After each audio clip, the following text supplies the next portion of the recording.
¿Qué pasaría si la próxima revolución en supercomputadoras no estuviera hecha de cables o de procesadores y silicio, sino, de espejos, cristales y rayos de luz atrapados en un laberinto cuántico? Suena a ciencia ficción dura. Totalmente. Es una locura.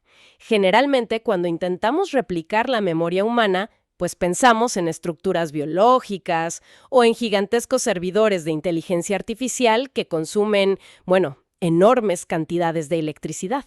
Ríos de electricidad, ¿sí? Exacto. Pero hoy, en esta inmersión profunda, vamos a analizar un documento científico de marzo de 2025 que plantea algo que de verdad rompe la cabeza. Le quieren enseñar a la luz a recordar. Así es. Y no es una metáfora, es literal. Literal. Nuestra misión en esta sesión, para quienes nos escuchan, es desentrañar este texto titulado Simulación cuántica multifotónica del modelo de memoria de Hopfield generalizado. Un título bastante intimidante, hay que aceptarlo. Híjole, sí, bastante. Pero la pregunta central que vamos a responder hoy es muy clara. ¿Es verdaderamente posible que la luz aprenda?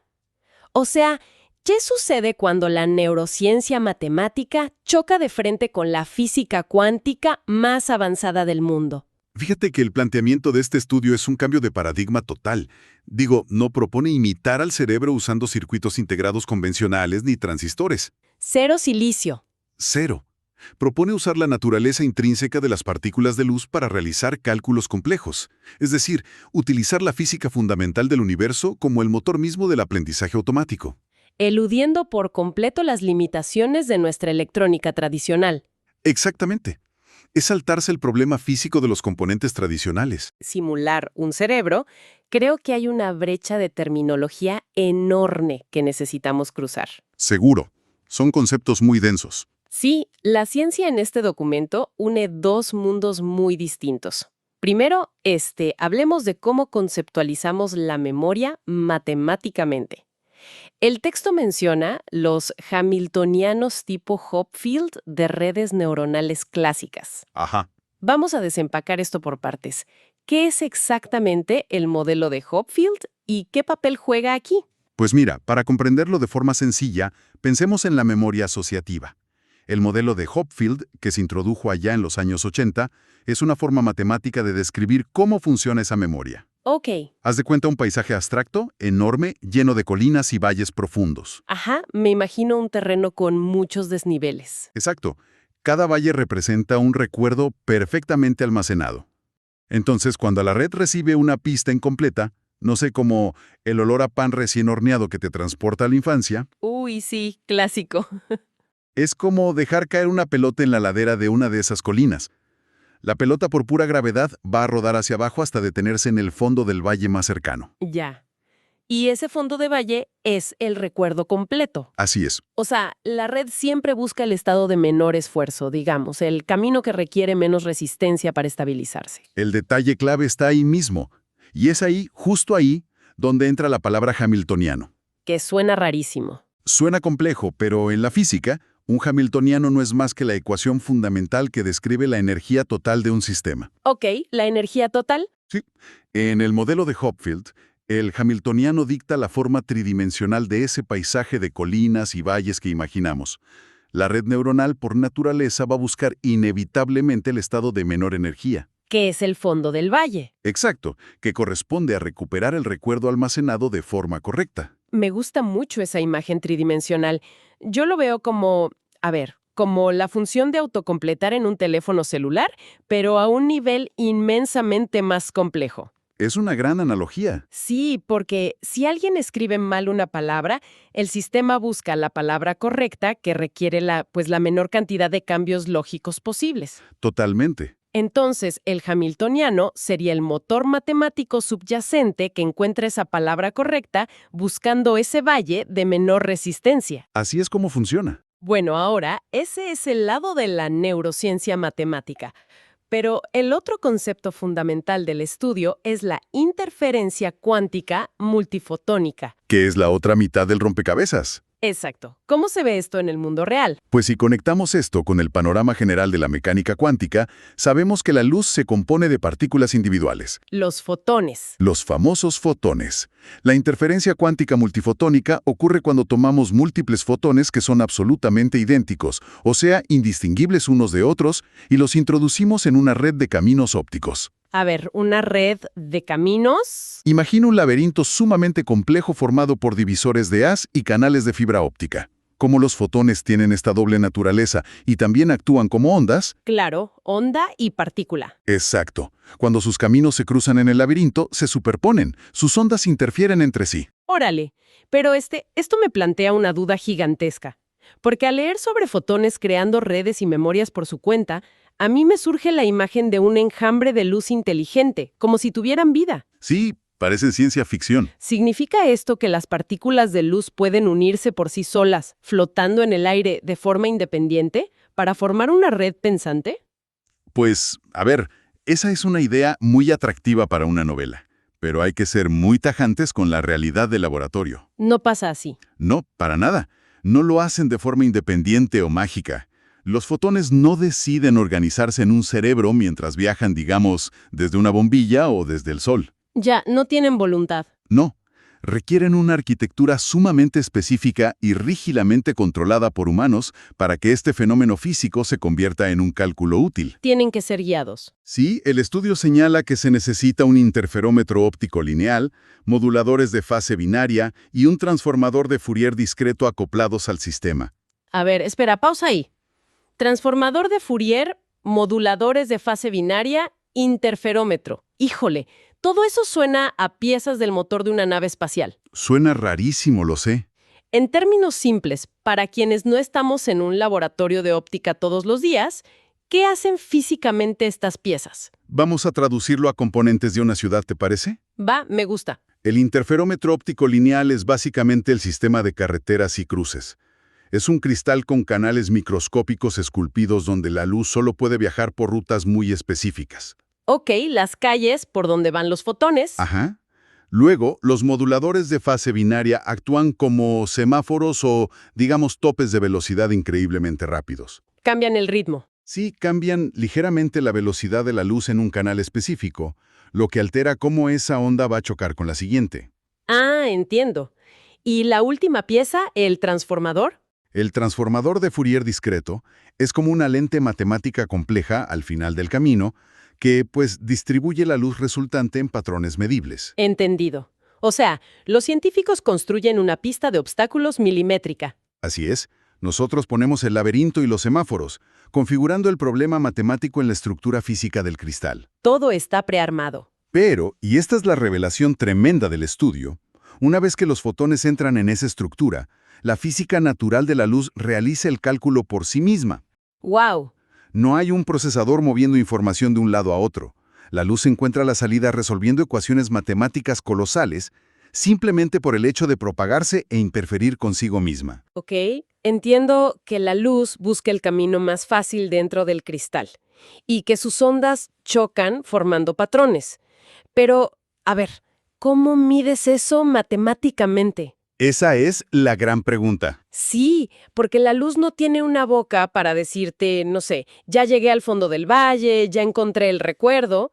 ¿Cómo logran unir el laberinto de cristal con el modelo matemático de la memoria del que hablábamos al principio? Fíjate que lo genial de los investigadores aquí es cómo demostraron esto matemáticamente. Probaron que las estadísticas de por dónde salen exactamente los fotones al final de este laberinto cuántico Ajá. coinciden a la perfección con las ecuaciones de energía del Hamiltoniano de Hopfield. ¡No puede ser! Sí, la interferencia misma es el cálculo, y para lograrlo descubrieron una ecuación central bellísima por su simplicidad. A ver, dinos la fórmula. El número de interacciones simultáneas en la red neuronal, lo que en las matemáticas de redes se denomina con la letra minúscula P. Ok, la variable P. Ajá. Esa P es exactamente igual al doble del número de fotones utilizados en el experimento. O sea, matemáticamente, P minúscula es igual a 2 por el número de fotones. Exactamente. A ver, si estoy entendiendo bien esta. Todo el poder de esta red depende directamente de cuántas partículas de luz inyectes en el sistema. Sí, esa es la clave. Entonces, ¿cuántos fotones usaron en este experimento en particular para probar la teoría? Porque imagino que miles. Pues no. Los investigadores fueron sumamente precisos, pero usaron exactamente 2 fotones. ¿2?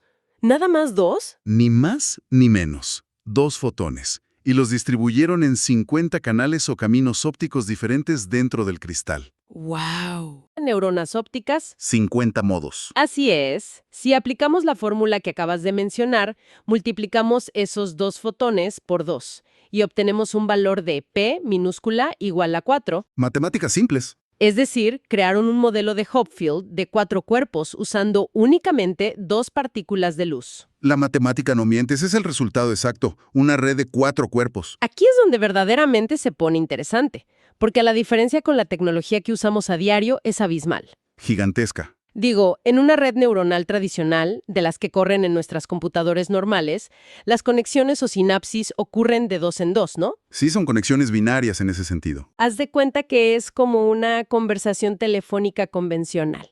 Una neurona habla, la otra escucha y la información fluye de punto A punto B. Exacto. Pero un modelo de 4 cuerpos rompe ese esquema.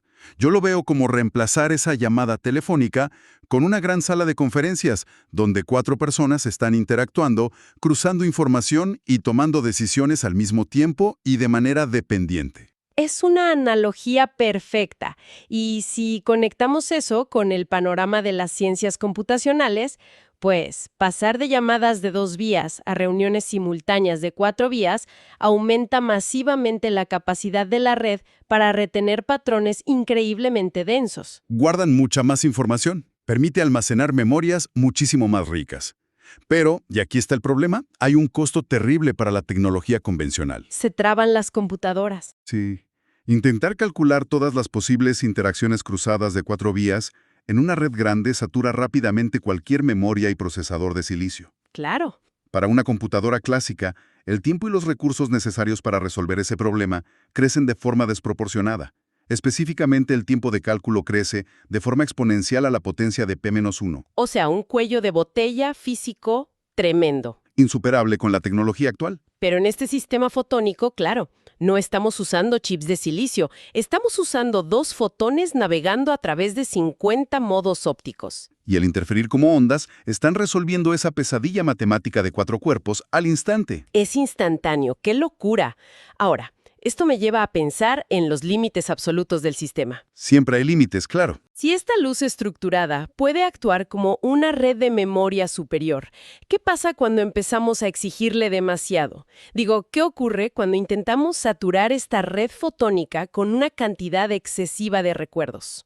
Pues para medir ese límite, el estudio introduce una variable crucial que es el coeficiente de almacenamiento. Ok. Se le conoce con la letra griega alfa. Alfa es simplemente la proporción entre la cantidad de memoria que intentamos empaquetar y el tamaño total del sistema. Entendido. Y usando un método estadístico muy avanzado que se llama simulación de Monte Carlo, los investigadores descubrieron que este sistema cuántico no falla gradualmente. No se va haciendo lento poco a poco. No. Atraviesa 3 fases muy distintas y abruptas, dependiendo del valor exacto de alfa. Ah, como fases de estado. O sea, como el agua pasando de hielo a líquido y luego a vapor, pero aplicadas a la capacidad de recordar. Una comparación muy acertada. La primera fase es la fase de recuperación. Esto ocurre cuando el coeficiente alfa es muy bajo, específicamente y de acuerdo a sus cálculos, en el valor de 0.0004. 0.0004. Ok. En este nivel, el sistema es una maravilla de la física. Funciona a la perfección. Sin errores. Sin errores. Los fotones encuentran sus caminos, caen en los valles de energía correctos y el recuerdo almacenado se recupera de manera impecable y totalmente nítida. Pero sabemos que la capacidad de cualquier contenedor en este universo es finita. Así es. Si seguimos inyectando información y cruzamos cierto umbral crítico, el estudio menciona que cuando el coeficiente alfa sube apenas a 0.02, el sistema sufre un colapso dramático. Dramático es la palabra correcta. Entramos en lo que la física de sistemas complejos denomina la fase de vidrio de spin. Exacto. La fase de vidrio de spin es uno de los fenómenos más interesantes del estudio. Suena a que se rompe todo. Consiste en un apagón absoluto de la memoria. Al forzar demasiados recuerdos en la red, la estructura geométrica de ese paisaje de energía que imaginamos se deforma por completo. Se arruinan los valles. Los valles profundos y claros dejan de existir. En su lugar, el sistema colapsa creando lo que se denominan estados espurios. A ver, vamos a buscar una analogía para visualizar por qué ocurre este apagón. Es como tratar de sintonizar una estación de radio analógica de las antiguitas, con perilla. Claro, Si tienes dos estaciones bien separadas en tu ciudad, que sería nuestro alfa bajo de 0.0004, escuchas la canción perfectamente clara. disfrutas la música sin problema. Subir a alfa 0.02. No escuchas silencio. Para nada. Escuchas una mezcla caótica de voces distorsionadas, de instrumentos sobrepuestos que forman canciones ruidosas que ni siquiera existen en la realidad. Fíjate que esa mezcla caótica de canciones que no existen es la descripción perfecta de un estado espurio. Son recuerdos falsos, amalgamas extrañas de la información que intentaste almacenar. ¡Qué miedo! Memorias falsas. Sí, la red de fotones se confunde. Se atasca en estos valles energéticos artificiales que se crearon por pura saturación y se vuelve incapaz de recuperar los recuerdos originales. Y por eso se llama vidrio de spin. Exacto. El sistema entra en un desorden congelado, muy similar a la estructura molecular desordenada de un vidrio común. De ahí el nombre de la fase. Ahora, además de esta fase de recuperación que funciona perfecto y la fase de vidrio de spin donde todo colapsa, el documento destina tiempo a explicar una tercera etapa de colapso, ¿Ah, sí? la fase paramagnética. Pero a ver, leyendo esto, esta parece no tener nada que ver con la cantidad de información guardada. Tienes toda la razón ahí. La fase paramagnética no es un problema de saturación de datos, sino un problema del entorno físico. Del laboratorio. Sí, se refiere a lo que ocurre cuando hay demasiado ruido sináptico o, más comúnmente en la vida real del laboratorio, demasiada temperatura en el sistema. Temperatura. El simple calor afecta a la luz. Pensemos que estamos trabajando con fracciones de luz. El más mínimo exceso de agitación térmica provoca que los componentes del cristal se expandan o vibren a escala nanométrica. O sea, un ligero cambio de temperatura en el cuarto mueve los espejos una milmillonésima de metro. Exactamente. Y esa minúscula alteración hace que las ondas de luz ya no coincidan en el momento preciso. Se arruina la ola. La interferencia cuántica se destruye. Las conexiones matemáticas entre los 50 canales ópticos de los que hablábamos se rompen por completo. ¡Órale! Sí, la red deja de funcionar como una entidad colectiva y se convierte en un montón de destellos aislados e inútiles, perdiendo cualquier capacidad de procesar información. Híjole, pues esto arroja una luz muy cruda sobre la realidad de los laboratorios cuánticos. Porque trabajar con partículas de luz individuales es un arte ridículamente delicado. Es un dolor de cabeza técnico. Cualquier vibración en el edificio, cualquier imperfección en el divisor de haz genera ese ruido fatal. Entonces, ¿cómo plantean los científicos superar este obstáculo físico para evitar que el experimento colapse en la fase paramagnética cada 2 segundos? Los autores del estudio abordan este reto técnico de frente. Para que las mediciones de los fotones logren superar las fluctuaciones térmicas y el ruido experimental, establecen un requisito tecnológico estricto para la fuente de luz. ¿Qué requisito? Detallan que se asume una fuente capaz de generar la asombrosa cantidad de 20 millones de pares de fotones por cada segundo que dure el experimento. 20 millones de pares por segundo. Una barbaridad. Todo eso solo para poder leer una memoria de 4 cuerpos en un cristal de 50 modos. ¿Por qué necesitan una inundación de luz tan agresiva? La estrategia detrás de esa cifra de 20 millones es la pura fuerza bruta estadística. A ver.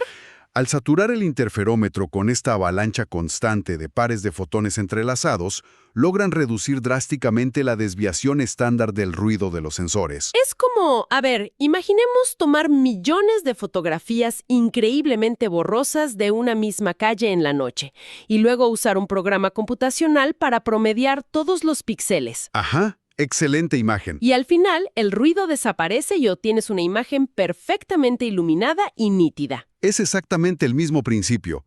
Esa inmensa tasa de generación asegura que la verdadera señal matemática prevalezca sobre el caos térmico. Bueno, todo esto es deslumbrante desde la teoría pura. Hablamos de fotones resolviendo laberintos cuánticos a la velocidad de la luz y revelando paisajes matemáticos tridimensionales. Es fascinante. Pero la ciencia tiene que aterrizar. Las preguntas obligadas de quienes siguen estos avances de cerca son, ¿para qué sirve esto fuera del papel?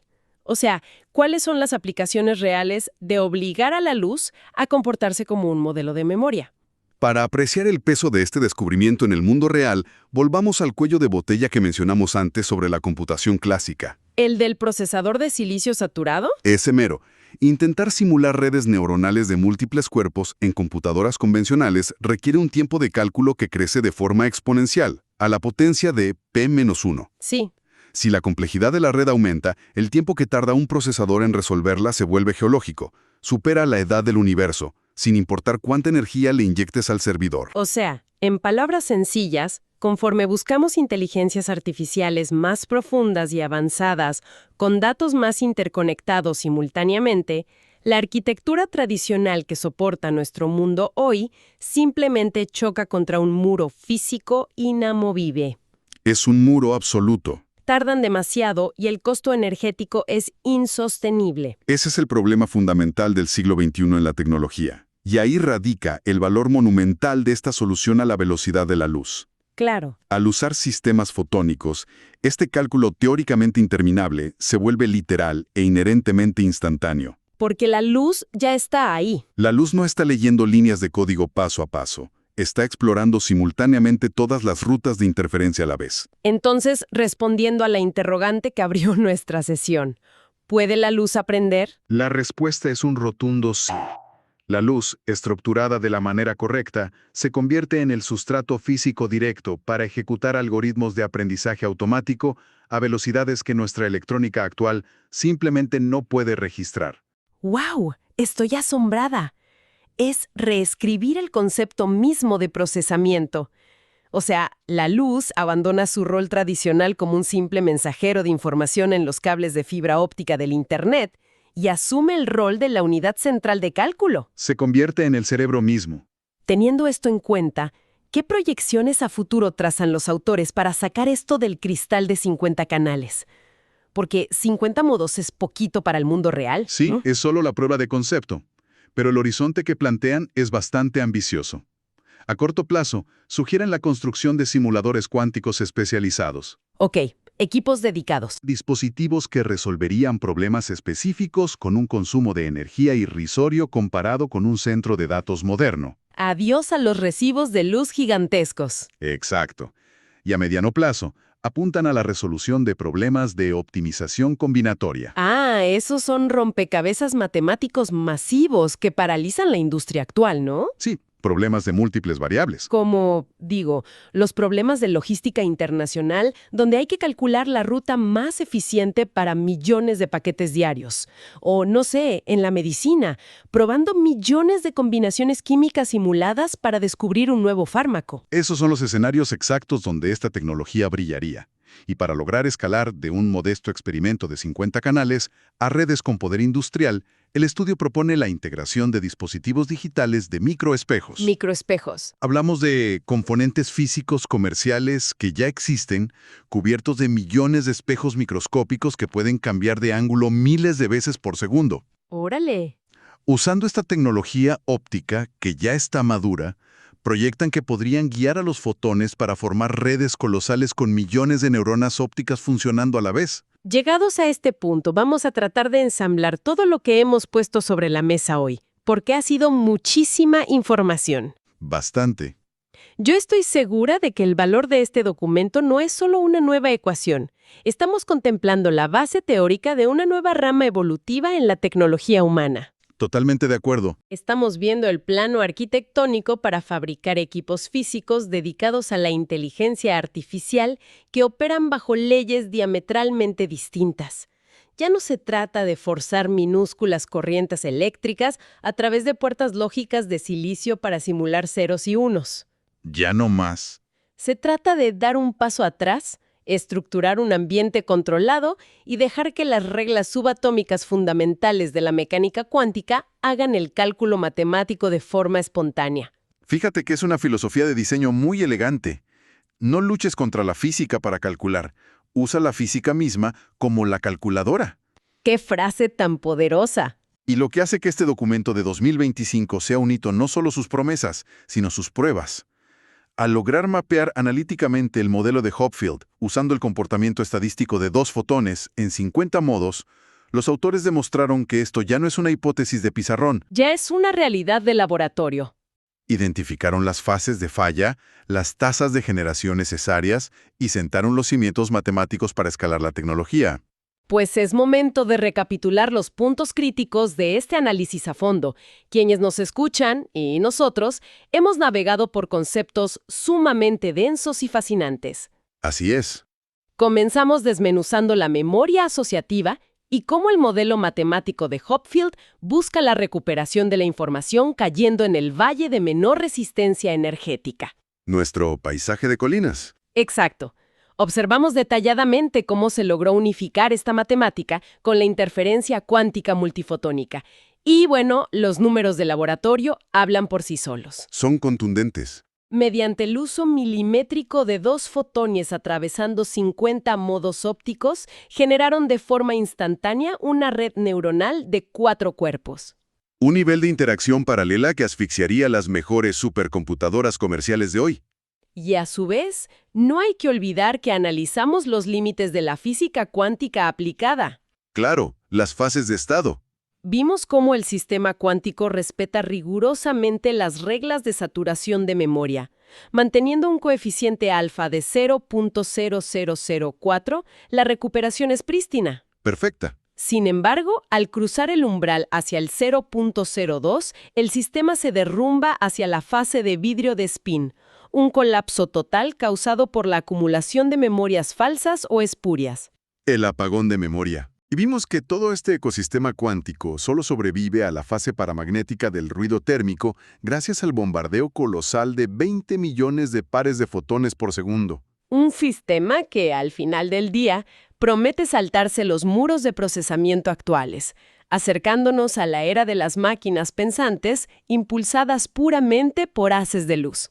Es el futuro, estoy convencido. ¿Sabes? Al inicio de nuestra sesión, hablábamos de esa cualidad casi mágica, profundamente orgánica de la memoria, de cómo un olor desencadena un instante perfecto del pasado. ¿Sí? Por mucho tiempo hemos asumido, casi con arrogancia, que la memoria compleja y el aprendizaje son dominios exclusivos de la biología celular. Digo, del tejido húmedo de nuestros cerebros. Creíamos que éramos únicos en eso. Exacto. Pero la evidencia que discutimos hoy abre una puerta que invita a la humildad y al asombro. Si un par de partículas de luz, guiadas a través de laberintos de cristal y microespejos, pueden llegar a la misma solución para un problema de memoria compleja simplemente siguiendo el camino cuántico de menor energía, ¿Te hace pensar? sí. ¿Qué nos dice eso sobre la naturaleza de la conciencia humana? ¿Es el cerebro una maravilla biológica aislada e irrepetible? ¿O simplemente resulta que nuestra biología está aprovechando internamente las mismas leyes matemáticas fundamentales que el universo entero ya utiliza de forma predeterminada para dictar el movimiento de la luz?